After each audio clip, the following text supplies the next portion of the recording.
Big news in tech this week was Apple's keynote presentation at the Worldwide Developers Conference. In the past, Apple has never ceased to amaze the crowd, but recently, skeptics have been wondering if Apple can keep the momentum alive or if they will fade into normalcy. They certainly put some appealing projects on the table at their presentation. First up, iTunes Radio. This one was a long time coming.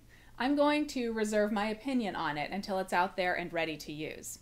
Apple is late to the party on this one, but they seem to have a way of raising the bar a bit as well. They do have some stiff competition. I use Rhapsody, which has been doing radio and subscription music for a very long time.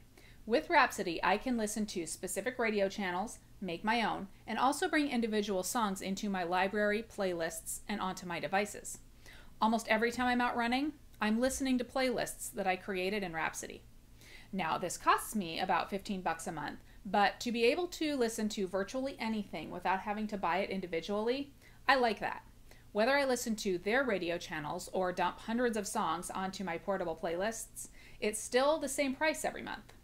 Let's see what Apple can do here. We have to wait a bit for Apple service to be available though. Next is Mavericks, which is what Apple is calling the next iteration of their Mac operating system. I like what I'm seeing. It seems to be mostly evolutionary rather than revolutionary updates, which is fine with me, as they have a proven system and interface.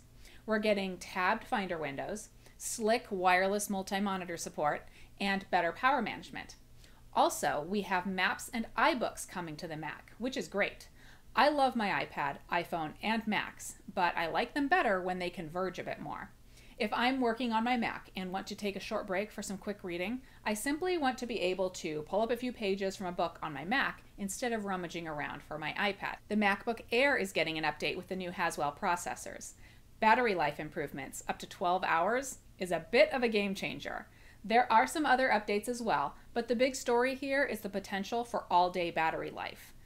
I have too many Macs already to think about picking up a MacBook Air, but it sure is a nifty little beast. With the new iOS 7, Apple is doing something a bit more revolutionary for its more portable devices. It looks like they're renovating notifications, multitasking, Safari, and adding a control center and AirDrop file sharing capabilities. There's a new theft deterrent system, and also updates to the camera app and Siri coming. I'm still not sold on the idea of an iPhone for most of my photography, but it's great to see that Apple never seems to sit still for too long before raising the bar. Press releases and demos are nice, but I'll hold my opinions until I can use these new features. Finally, and perhaps some of the best news for Mac users who are pushing the envelope with photography and videography, is the preview of the new Mac Pro. Everyone has been wondering for the past couple of years if the Mac Pro desktop line was in danger of going away. The architecture and capabilities were lagging behind the MacBook and the iMac in terms of innovation. It seems that Apple is poised to leapfrog the competition in the desktop market with a blank slate redesign of what a desktop computer really is.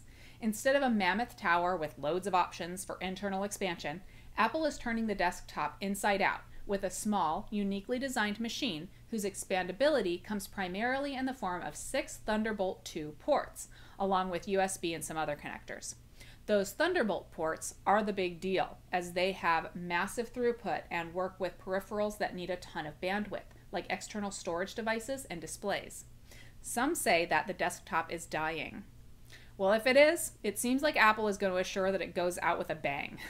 For video and photo work, the Mac Pro will be something to keep an eye on as it keeps getting closer to production. I'd love to give you my opinions on all of these, and it all looks very promising, but I'm super picky, and until I've tried something out, I reserve judgment. What I want to know is what you think. Is Apple headed in the right direction? Will they continue to be the cool and quirky leader of new tech? Or should they be talking about TVs, watches, and other product markets that they haven't conquered yet? I think they're doing pretty well. I know that some folks want to see them move faster and faster. Leave me a comment here and let me know your thoughts.